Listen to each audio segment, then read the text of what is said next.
7 awful habits that instantly make people look down on you. Stoic philosophy. We are what we repeatedly do. Excellence, then, is not an act but a habit. Aristotle, have you ever wondered why some people seem to lose respect for you almost immediately? It's not always about what you say. Often, it's the subtle habits we overlook that shape how others perceive us. And trust me, I've been there. I've fallen into more than a few of these traps myself. But here's the good news: awareness is the first step toward change. Today, on Stoic in Your Life, we're breaking down 7 harmful habits that might be quietly undermining your reputation. These habits are sneaky, destructive, and worst of all, often go unnoticed until it's too late. If you've ever found yourself struggling to build respect, maintain relationships, or understand why certain connections seem to fall apart, this video is for you. Let's uncover the habits that could be silently holding you back, so you can break free from them and start building the respect you truly deserve. Are you ready? Let's dive in. No. 1. Gossiping, the silent killer of respect. Waste no more time arguing about what a good man should be. Be 1. Marcus Aurelius. At first glance, gossiping might seem harmless, a casual chat, a little detail shared about someone not present. But beneath the surface, it's one of the fastest ways to lose respect. We've all been there. A conversation shifts. Someone mentions a colleague or friend, and you contribute a small anecdote. It feels innocent, but in reality, you're planting seeds of distrust.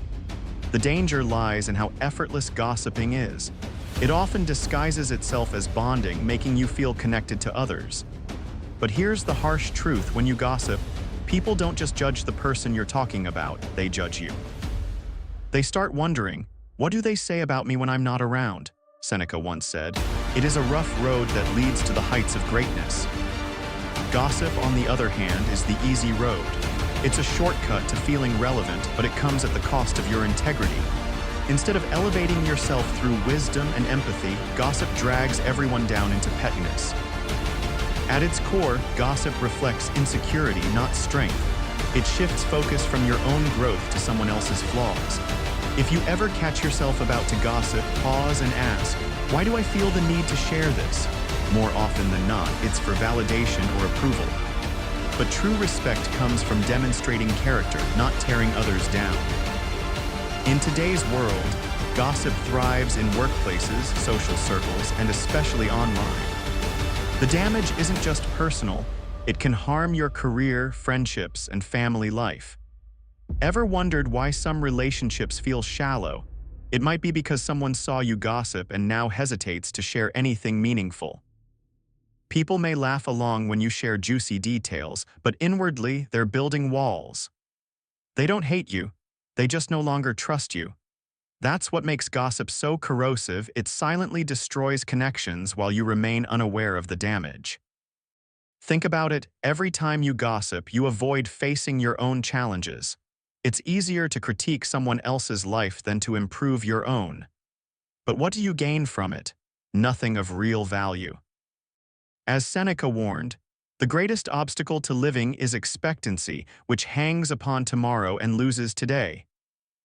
In modern times, gossip can even lead to legal or social consequences. A careless remark can spread like wildfire on social media, ruining reputations and friendships. Why risk your integrity for a fleeting moment of relevance? The solution is simple but powerful: stop. If someone tries to draw you into gossip, redirect the conversation. You can say, "I'd rather not talk about them," when they're not here to explain themselves, or change the subject entirely.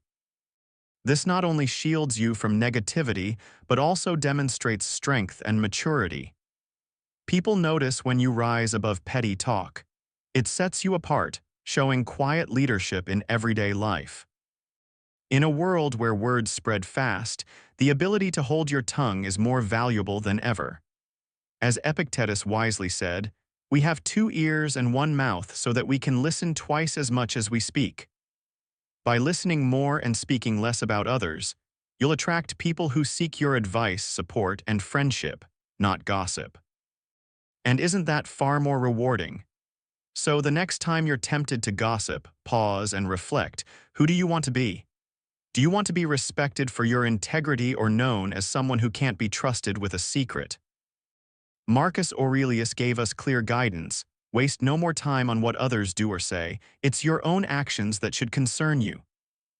Focus on your growth, cut out gossip, and watch how your relationships deepen and your reputation strengthens.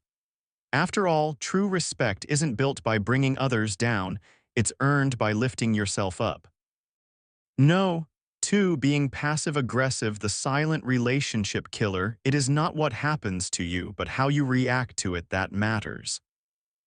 Epictetus, let's talk about one of the most toxic habits people often don't realize they have, being passive-aggressive. We've all seen it or done it ourselves. Someone asks, "Are you okay?" And you reply with a cold, "I'm fine," when you're clearly anything but fine, or maybe you agreed to help a friend, but inside you're resentful. Instead of speaking up, you make sarcastic comments or give the silent treatment. It might seem like a harmless way to avoid confrontation, but in reality, passive aggression is one of the fastest ways to lose respect. Why? Because it shows a lack of communication skills and emotional maturity. Passive aggression is indirect anger. Instead of saying, "I feel overwhelmed and I need support," you say, "I guess I'm the only one who ever does anything around here." It confuses people, frustrates them, and slowly erodes trust. Think about it. How often have you expected someone to pick up on your subtle clues and then felt disappointed when they didn't? It's exhausting for both sides. No one can read your mind. Epictetus reminds us that it's not the situation itself but our reaction to it that defines us. Passive aggression avoids real conflict but creates invisible battles. It doesn't resolve issues. It buries them, allowing resentment to grow. Let me share a quick story. I had a friend. Let's call him John. Whenever his partner upset him, he'd shut down, giving her the cold shoulder or making snarky comments like, "I guess it's too much to ask for help around here." His partner, unaware of what was really bothering him, eventually stopped trying to have serious conversations. She never knew if he was truly okay or if something was simmering beneath the surface. By the time John realized his passive aggression was pushing her away, it was almost too late. He had to learn the hard way that honest communication was the only way to save the relationship. Now, ask yourself, how many relationships, romantic, friendships, even professional, have been harmed because of passive aggression?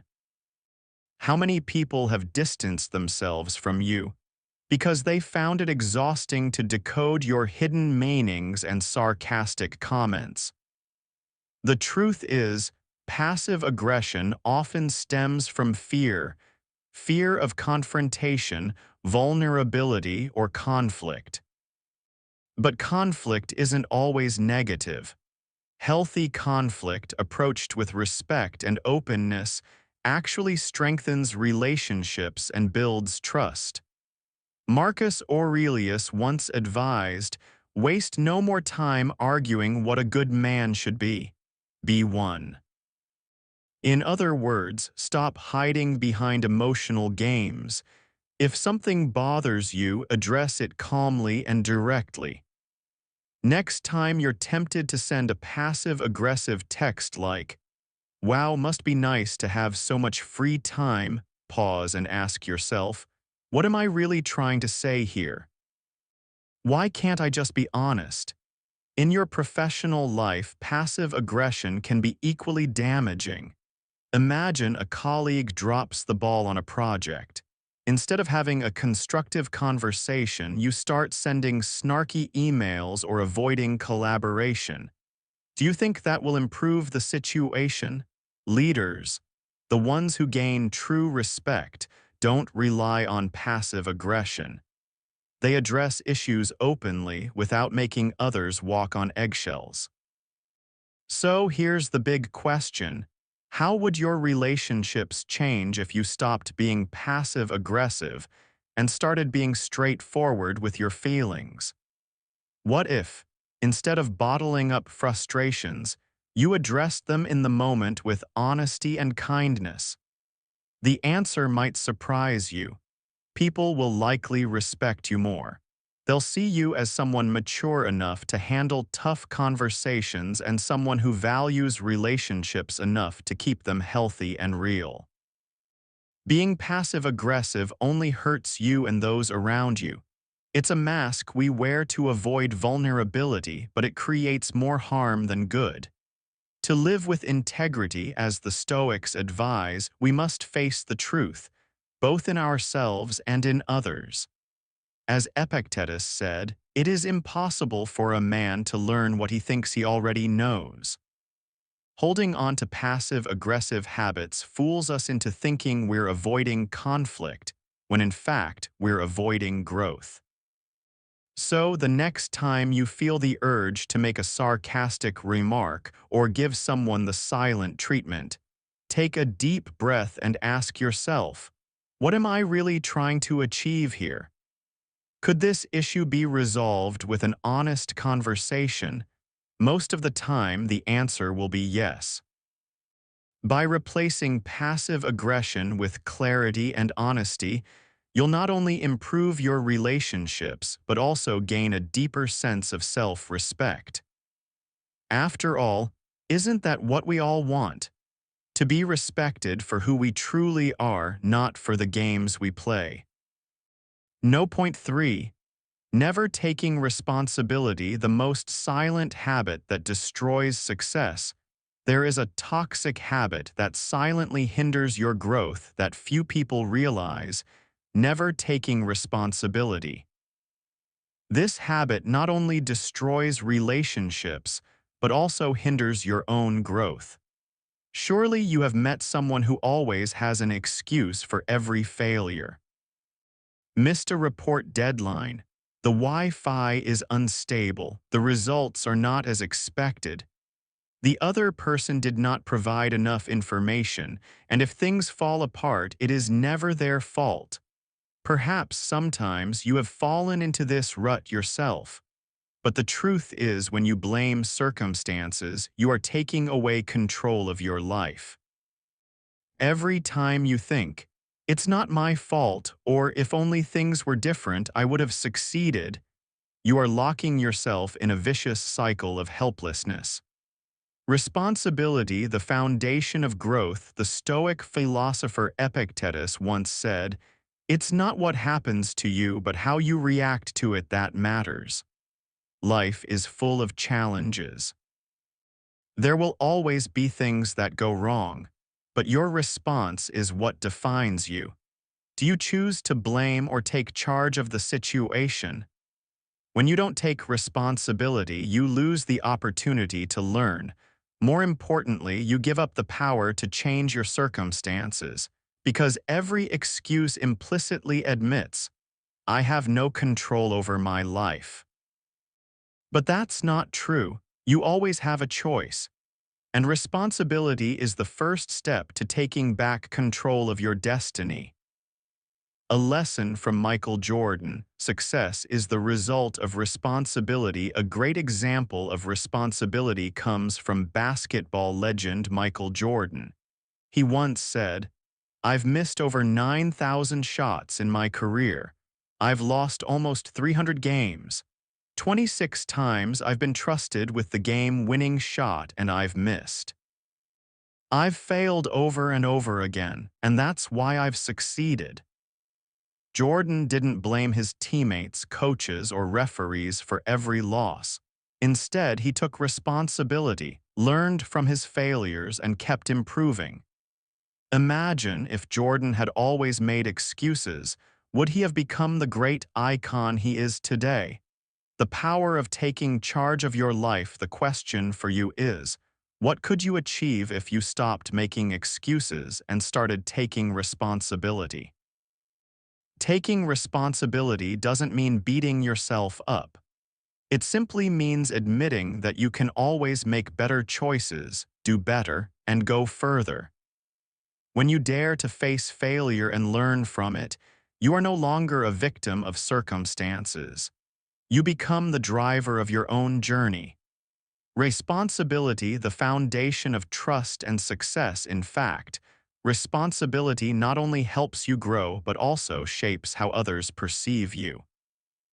Are you late? Admit it. Missed a deadline?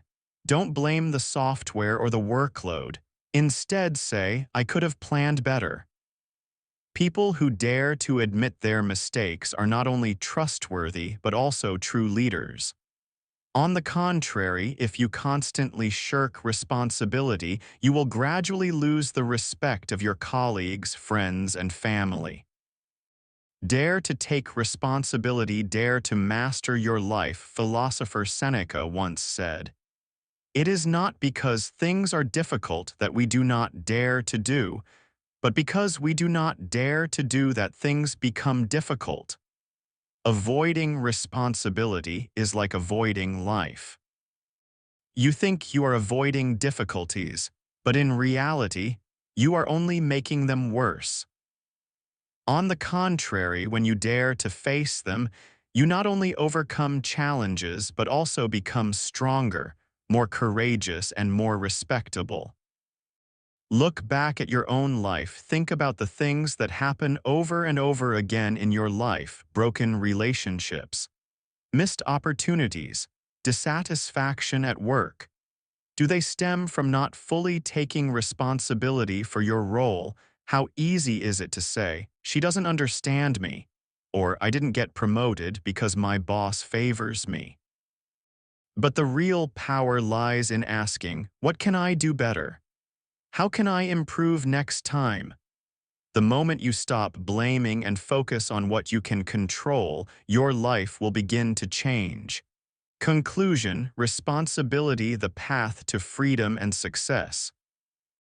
Remember, responsibility is not a burden.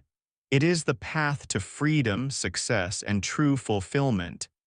As Marcus Aurelius once said, you have control over your mind, not external events. Realize this and you will find power. So the next time you are about to make an excuse, stop. Ask yourself, what can I learn from this situation? How can I turn this into an opportunity for growth? The more you practice this, the more confident, trustworthy, and respectful you will become. Because ultimately, responsibility does not bind you. It frees you and empowers you to shape your own destiny. No. Point 4. Lack of basic hygiene. Let's talk about one of the simplest yet most underestimated habits that can quickly diminish how people perceive you: neglecting basic hygiene. It's something most of us assume is common sense, but you'd be surprised how often it gets overlooked.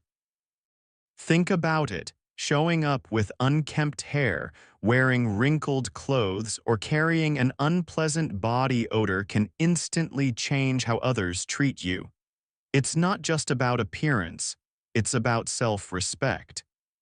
When you fail to care for your personal hygiene, you're subconsciously sending a message: I don't value myself and I don't respect those around me. People might not openly mention it, but they will notice. They'll start to distance themselves, hesitate to collaborate, or avoid inviting you to social events. Why? Because poor hygiene creates discomfort and breaks trust. After all, if someone can't manage something as basic as cleanliness, how can they handle more significant responsibilities? As Marcus Aurelius wisely said, the soul becomes dyed with the color of its thoughts. In many ways, your physical presentation reflects your inner state. Neglecting hygiene often signals deeper issues: stress, lack of discipline, or even emotional struggles. But here's the thing: hygiene isn't about vanity, it's about self-care and discipline, two core principles of Stoic philosophy. Epictetus once said, first say to yourself what you would be, and then do what you have to do.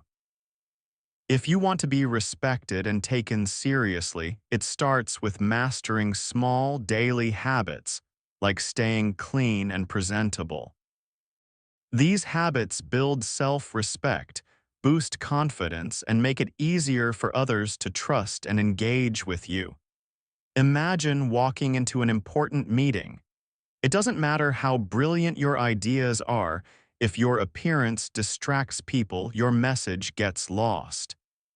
In today's fast-paced world, first impressions matter and hygiene plays a crucial role in shaping them. But this isn't just about how others see you, it's about how you see yourself. When life feels chaotic, maintaining basic hygiene is a simple yet powerful way to regain control. As Marcus Aurelius reminded us, you have power over your mind, not outside events. Realize this and you will find strength. Caring for yourself, even when times are tough, reinforces resilience. It's not a monumental task. Shower regularly, brush your teeth, wear clean clothes, and groom yourself. These small actions have a big impact on your mental state and social interactions. Ask yourself, how would your life change if you showed up every day looking and feeling your best? Confidence would rise, relationships would strengthen, and opportunities would open up. People appreciate those who respect themselves and the spaces they share with others. In the end, personal hygiene is more than skin deep. It reflects your inner discipline, your respect for others, and your commitment to self-improvement. As Seneca once said, "A gem cannot be polished without friction, nor a man perfected without trials." Maintaining hygiene might seem minor, but it's one of those small daily trials that shape your character. Embrace it, and you'll not only gain respect from others, but more importantly, from yourself. No. Point 5. Constant complaining. Let's dive into a habit that's easy to fall into but can instantly make others lose respect for you. Constant complaining. It might seem harmless at first. After all, everyone has bad days and venting occasionally can feel like a relief. But when complaining becomes your default way of interacting with the world, you send a clear message: you're not focused on solutions. You're stuck in negativity. This mindset not only drags you down but also creates an energy that pushes people away. Why? Because no one enjoys being around someone who always focuses on what's wrong. Think about it.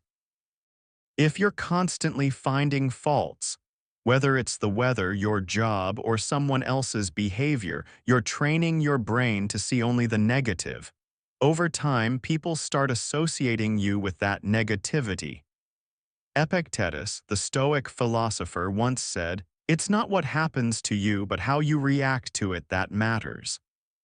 This principle is key. Life will always throw obstacles in your path, but how you handle those challenges defines you, not the challenges themselves.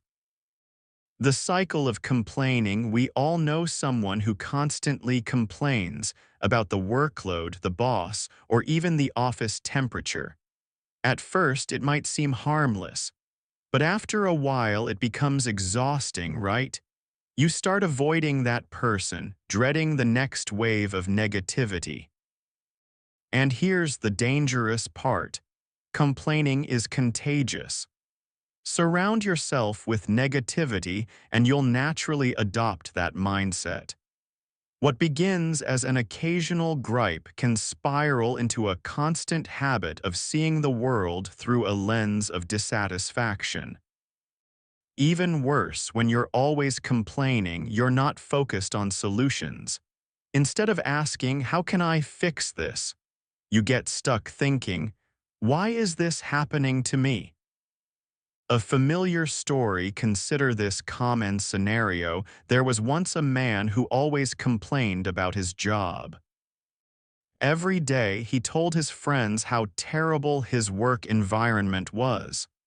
His boss was too demanding, his co-workers were lazy, and his pay was unfair. He complained for years but did nothing to change his situation. Eventually, his friends grew tired of hearing the same complaints and began to distance themselves. His negativity didn't just make work miserable, it damaged his relationships outside of work. The worst part, he never realized that constant complaining was the root of his unhappiness. Instead of looking for solutions, finding a new job, speaking to his boss, or improving his mindset, he chose to stay stuck and complain. Breaking the cycle, ask yourself, have you ever found yourself trapped in a cycle of complaining? Maybe you're frustrated with your personal life, your job, or daily stresses. It's easy to vocalize every little thing that goes wrong. But here's the truth. People respect those who look for solutions, not those who dwell on problems. More importantly, you'll respect yourself more when you choose resilience over complaints. Stoic philosophy teaches us that we can't control what happens to us, but we can control how we respond. Marcus Aurelius once wrote, "You have power over your mind, not outside events. Realize this and you will find strength." Next time you're about to complain, pause and ask yourself, is this something I can change? If not, how can I accept it and move forward? Shifting your focus towards solutions empowers you and improves how others perceive you. Complaining doesn't just harm relationships, it stunts personal growth. It reinforces a victim mentality, as if life happens to you rather than for you. But Stoic wisdom reminds us, we always have the power to choose our response. Turning complaints into opportunities instead of seeing every challenge as an insurmountable obstacle, view it as an opportunity for growth. This mindset shift transforms how you approach life. Imagine being the person who walks into a room and brings calm, solutions, and positivity, not complaints. People naturally gravitate toward those who handle difficulties with grace and strength. Think of a time when something truly frustrated you, being stuck in traffic, dealing with a difficult colleague, or facing an unexpected setback. It's easy to sigh and complain. But what if, instead, you took a deep breath and accepted that some things are beyond your control? How different would your day have been if you had responded with patience instead of frustration? More importantly, how different would people around you feel if they saw you calmly handling the situation rather than complaining? This is the power of Stoic philosophy in action, choosing your response, no matter what life throws at you. The bottom line, the lesson here is simple. Complaining gets you nowhere.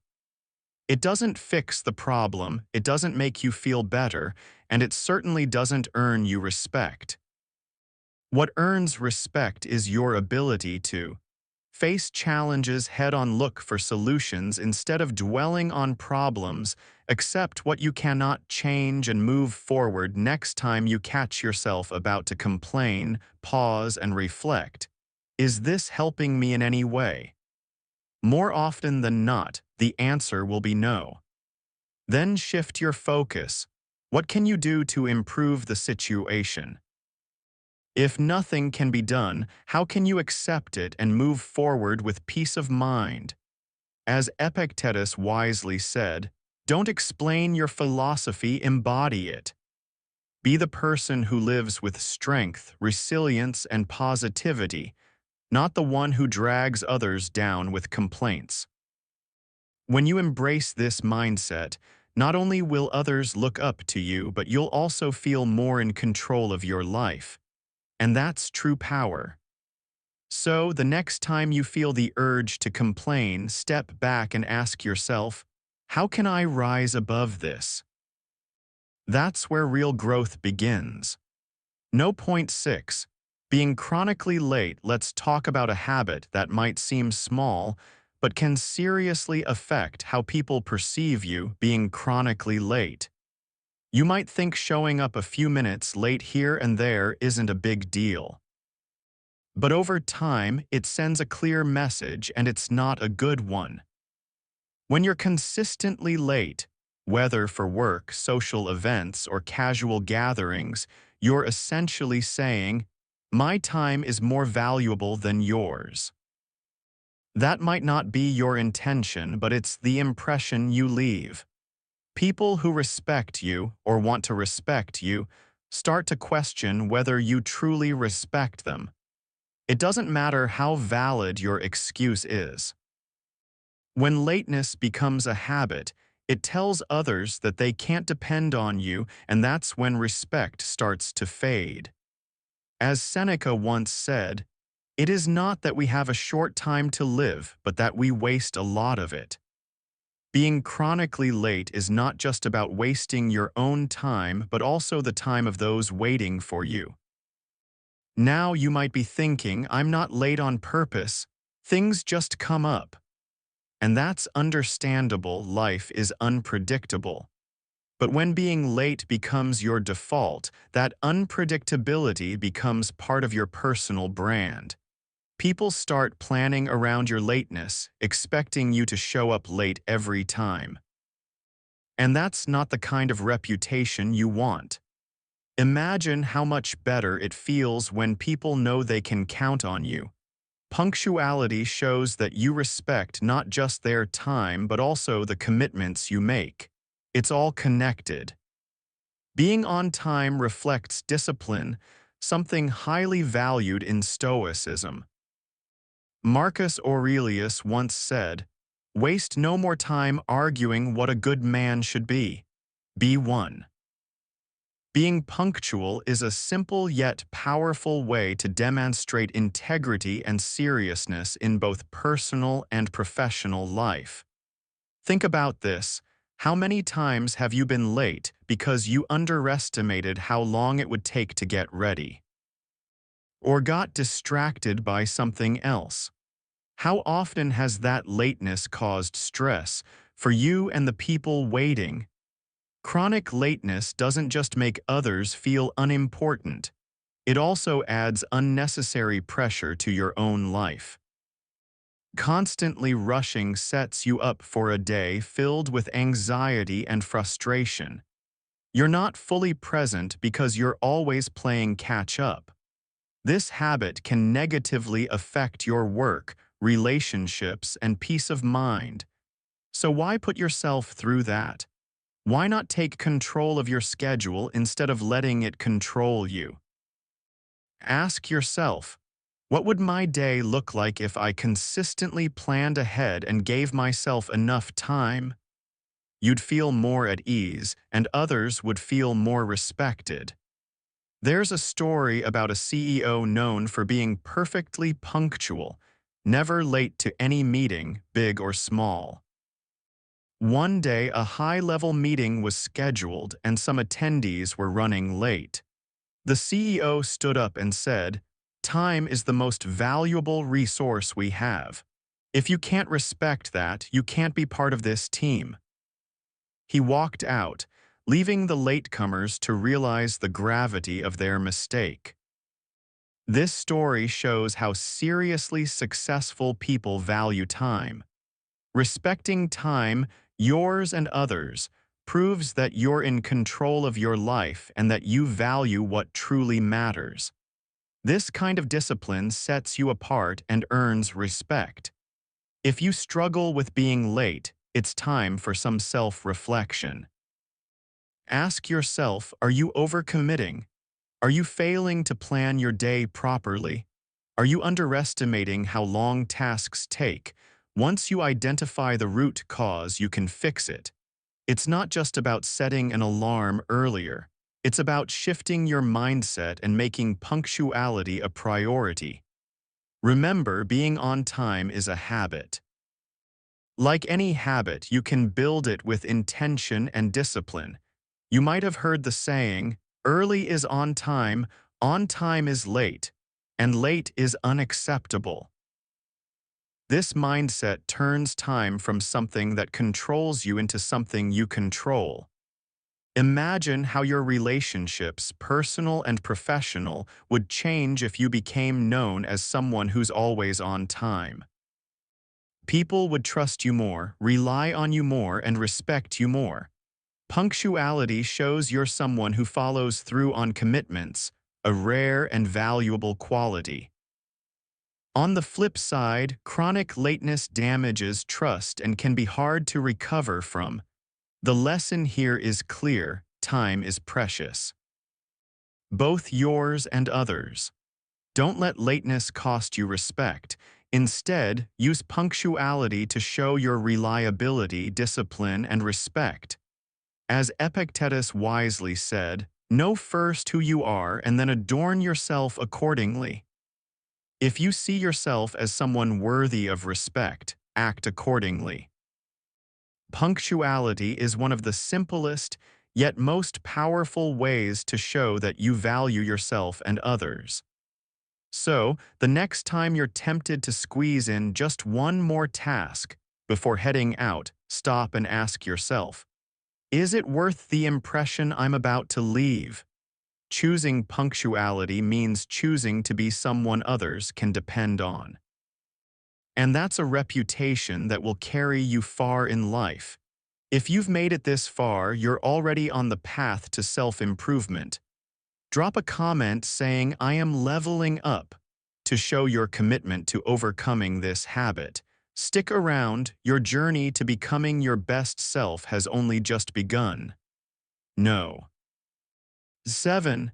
Playing the victim, a habit that destroys respect. Let's talk about a habit that can quietly undermine the respect people have for you: playing the victim. It's easy to fall into this mindset when life doesn't go as planned. When we face hardship, the temptation to shift blame onto external circumstances or other people can feel almost natural. It allows us to avoid responsibility and the uncomfortable truth of our own role in the situation. But here's the reality: constantly portraying yourself as a victim sends a clear message to the world. I have no control over my life. And if you don't believe you have control, why should anyone else believe in you? Marcus Aurelius once said, "You have power over your mind, not outside events. Realize this and you will find strength." This quote highlights a core truth: while you can't control everything that happens to you, you can always control how you respond. That response is where your true power lies. Playing the victim often starts small: a missed promotion, a failed relationship, an unfair situation. It's easy to think, this happened to me because the system is rigged, or they never gave me a fair chance. While that mindset might provide short-term comfort, it quickly becomes a trap. The more you lean into it, the more powerless you feel. Eventually, you start believing life is entirely at the mercy of external forces. And this doesn't just affect you, it affects how others see you. People respect those who take ownership of their lives. They admire those who rise above challenges instead of being consumed by them. When you constantly blame others, you communicate a lack of courage to face life head-on. It's hard for others to admire, trust, or even want to associate with someone stuck in a victim mindset. Think about it. Have you ever met someone who always has a new complaint, a new injustice, or a new reason why life is unfair? How does it feel to talk to them? It's draining. After a while, you start avoiding their calls and steering clear of conversations. That's why playing the victim pushes people away. No one wants to be pulled into a cycle of negativity. But here's where Stoic philosophy offers a powerful solution. Instead of seeing yourself as a victim, Stoicism encourages you to see yourself as the author of your own life. Epictetus put it perfectly.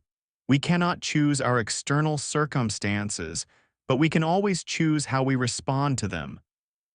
This shift in perspective transforms you from a passive observer of life into an active participant.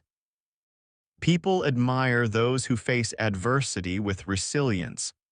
The ones who take responsibility find solutions and move forward. Think of someone you respect. Chances are they've faced significant challenges, financial struggles, personal loss, career setbacks. But instead of dwelling on their hardships, they took action. They asked, "What can I do next? How can I improve?" That mindset attracts people. It's contagious in the best possible way. So ask yourself, are there areas in your life where you've been playing the victim? Have you blamed others instead of taking responsibility for your actions? Recognizing it is the first step. Once you see where you've given away your power, you can start reclaiming it. Shift your mindset. Stop asking, "Why is this happening to me?" And start asking, "What can I learn from this?" This simple change can transform your life. Playing the victim keeps you stuck. It prevents you from taking action, making changes, and reaching your full potential. Meanwhile, life moves on. People form connections with those who take ownership, face challenges with courage, and refuse to be defined by their setbacks. But the good news, it's never too late to change. As Marcus Aurelius said, the impediment to action advances action. What stands in the way becomes the way. The very challenges you face can become the path to your greatest growth, if you choose to see them that way. So rise above your circumstances. Take responsibility. Find strength in adversity. You'll not only gain the respect of others, but also develop a deeper respect for yourself. Now, I want to challenge you. Think about one area of your life where you felt stuck. Instead of blaming circumstances, ask, "What can I do to move forward?" Drop a comment below saying, "I'm taking control." Let's build a community focused on growth, resilience, and strength. If you found this video helpful, don't forget to like, subscribe, and share it with someone who might need a little Stoic wisdom. Together, we can all become better, stronger, and more resilient versions of ourselves. Thanks for watching, and I'll see you next time on Stoic Pathway.